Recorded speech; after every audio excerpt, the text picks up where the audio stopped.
오늘 우리에게 주신 하나님의 말씀은 민수기 12장 9절부터 16절 말씀입니다. 날마다 솟는 샘물 큐티책으로는 52쪽에 있습니다. 민수기 12장 9절부터 16절 말씀 제가 봉독해 드리도록 하겠습니다. 여호와께서 그들을 향하여 진노하시고 떠나심에 구름이 장막 위에서 떠나갔고 미리암은 나병에 걸려 눈과 같더라. 아론이 미리암을 본즉 나병에 걸렸는지라. 아론이 이에 모세에게 이르되 슬프도다 내 주여 우리가 어리석은 일을 하여 죄를 지었으나 청하건대 그 벌을 우리에게 돌리지 마소서. 그가 살이 반이나 썩어 모태로부터 죽어서 나 혼자 같이 되지 않게 하소서. 모세가 여호와께 부르짖어 이르되 하나님이여 원하건대 그를 고쳐 주옵소서. 여호와께서 모세에게 이르시되 그의 아버지가 그의 얼굴에 침을 뱉었을지라도 그가 이랫동안 부끄러워하지 않겠느냐. 그런즉 그를 진영 밖에 이랫동안 가두고 그 후에 돌아오게 할지니라 하시니 이에 미리암이 진영 밖에 이랫동안 갇혀 있고 백성은 그를 다시 들어오게 하기까지 행진하지 아니하다가 그 후에 백성이 하세롯을 떠나 바란 광야에 진을 치니라. 아멘.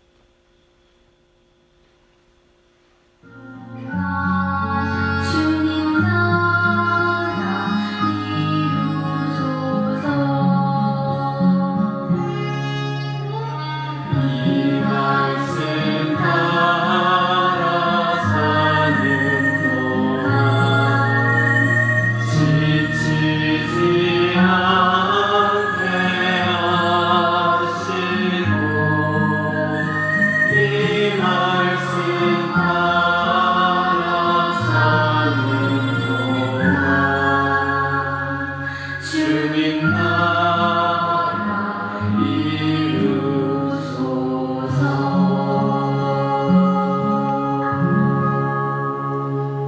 오늘은 주어진 본문 말씀을 중심으로 모세의 중보기도, 큐티책과는 조금 다른 제목으로 모세의 중보기도라는 제목으로 여러분들과 받은 은혜를 나누도록 하겠습니다. 여러분 억울한 일을 당한 적이 있으십니까? 혹은 지나친 비난을 받아본 적이 있으십니까? 아마 한두 번쯤은 그런 일들이 아픈 상처로 자리 잡고 계실 수도 있겠다는 생각이 듭니다. 모두 다 내 맘 같지 않기 때문인지 의견이 부딪히거나 오해가 생겨서 억울한 일을 당하기도 하고 질투나 시기 때문에 지나치게 비난을 받게 되는 일도 있습니다.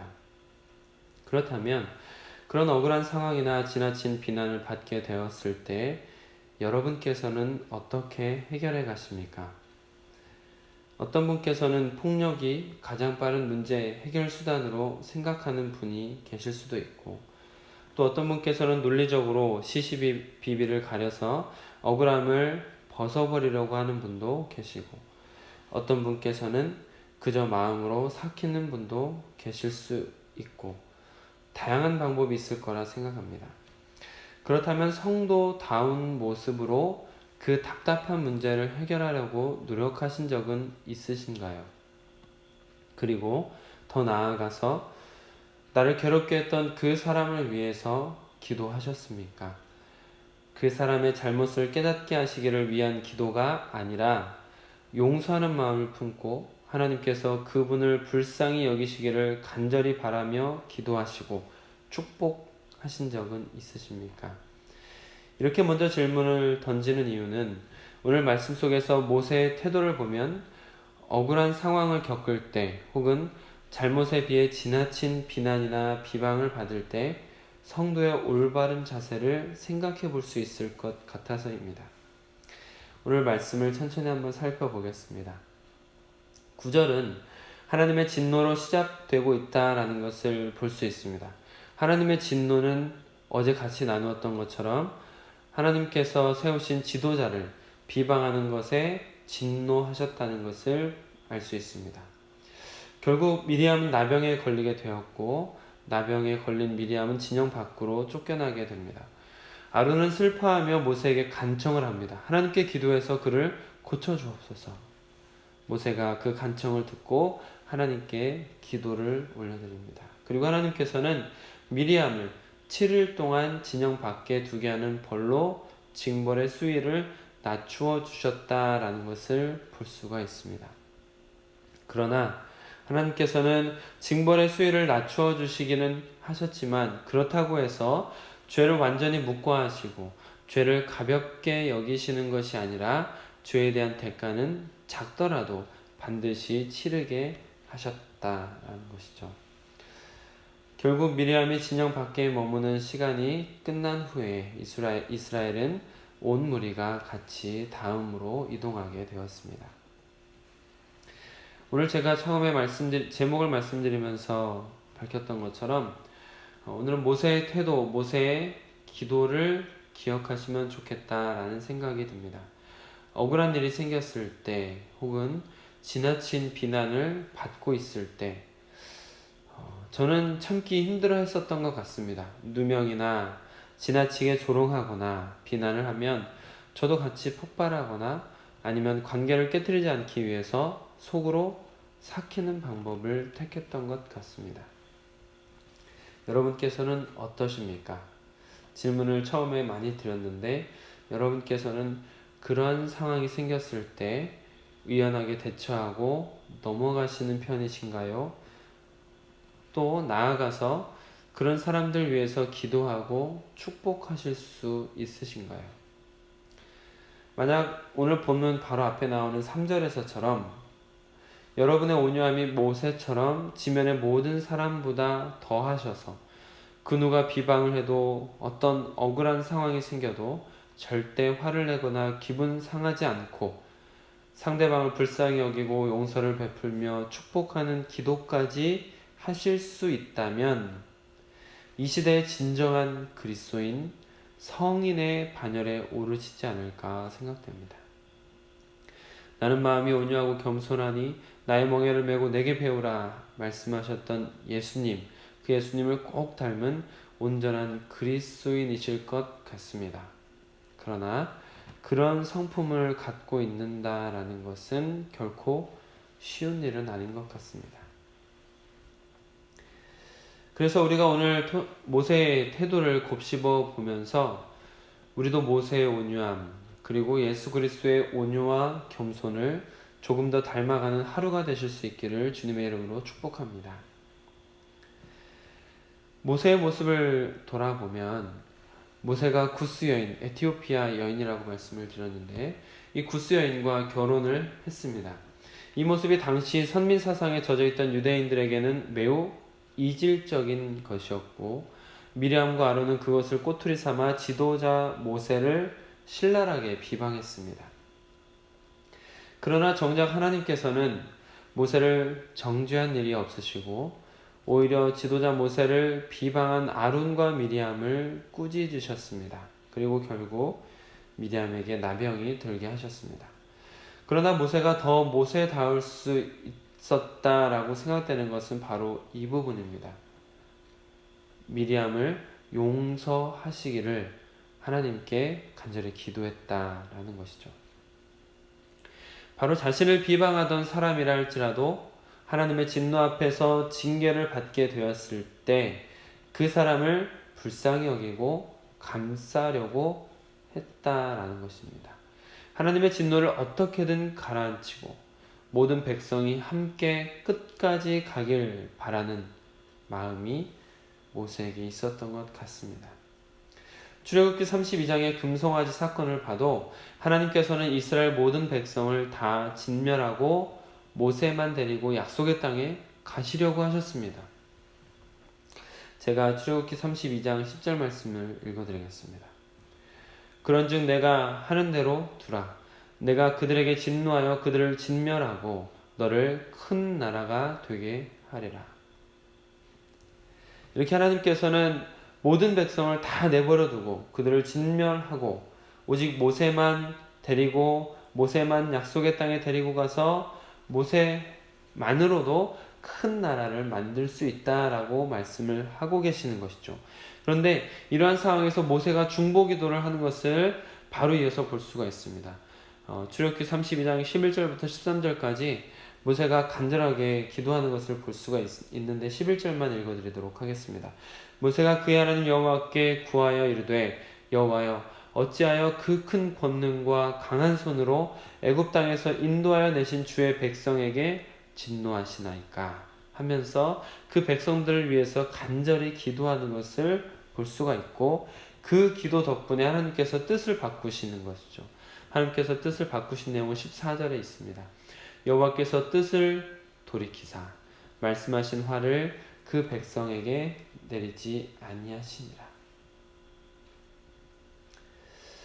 하나님의 모세가 이와 같이 간절한 마음으로 주의 백성들을 위해서 기도했던 이 중보기도는 하나님의 마음을 감동시켰고, 그의 중보기도를 통해서 금송아지를 우상 숭배하던 이스라엘 백성도, 또 모세를 비방하다 나병에 걸렸던 미리암도 하나님의 용서, 하나님의 은혜를 경험하게 되었습니다. 그 진심 어린 중보기도는 이스라엘 백성들과 끝까지 함께하고 싶은 마음 때문에, 또 미리암과 끝까지 함께 가고 싶은 마음 때문에 그런 진심 어린 중보기도가 나오지 않았나 생각이 됩니다. 곧 함께하고 있는 동역자들을 향한 사랑, 그리고 그 동역자들과 끝까지 함께하고 싶어하는 마음이 느껴집니다. 분명히 하나님께서는 출애굽기 32장에서 모세 한 명만 데리고 떠나겠다고 말씀하시는데도 불구하고 모세는 나 혼자 살겠다고 좋아했던 것이 아닙니다. 조금 더 고되고 힘들더라도 동역자들을 모두 이끌고 같이 약속의 땅에 가고 싶어 했었다라는 것이죠.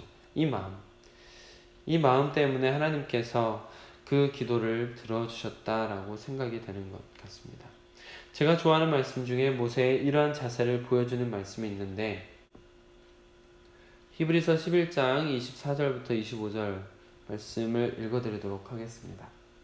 믿음으로 모세는 장성하여 바로의 공주의 아들이라 칭함받기를 거절하고 도리어 하나님의 백성과 함께 고난받기를 잠시 죄악의 낙을 누리는 것보다 더 좋아하고,